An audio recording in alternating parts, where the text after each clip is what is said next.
Samantala, nagbunga po ang katapatang ipinakita ng isang construction worker na nagsaoli ng pitakang may lamang 20,000 piso. Ang kanyang naging gantimpala, isang magandang pagkakataon abroad na posibleng bumago sa kanyang buhay. Narito po ang report.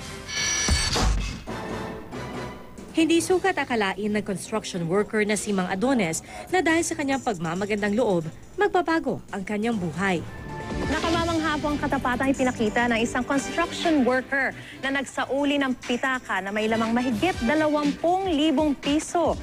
Nang mapanood sa 24 oras ang katapatan ni Mang Adones, humanga ang manager ng isang New Zealand-based company na Pinoy rin.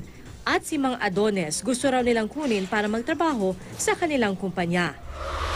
People like him with that kind of characteristics or traits is quite hard to find. He should serve as an inspiration to do good. Kala ko niya abot sa ganito eh. Wala daw sa mukha ko makagawa ng ganon. In-interview si Mang Adones ng mga boss sa New Zealand. At walang patumpik-tumpik, natanggap si Mang Adones. Sasagutin pa ng kumpanya ang gastos para makarating siya sa New Zealand. Kung dati, pilit niyang pinagkakasyang arawang sahod na 650 pesos o nasa humigit kumulang 13,000 kada buwan, pagdating sa New Zealand, posibleng kumita si Mang Adones ng mahigit 100,000 pesos kada buwan. Wala pa dyan ang allowance at mga benepisyo. This guy has done a good thing. I think a good thing should come back to him. Our experience with Filipinos has been very, very good.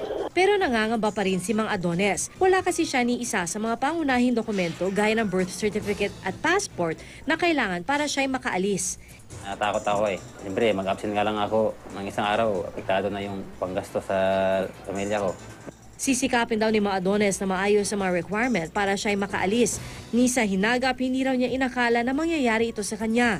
Lalo't ginawa lang naman daw niya ang tamang gawin. Ang wag pag-interesan, ang perang hindi niya pinaghirapan. Proud po ako ka, Papa. Ako si PR Kanghel, ang inyong saksi.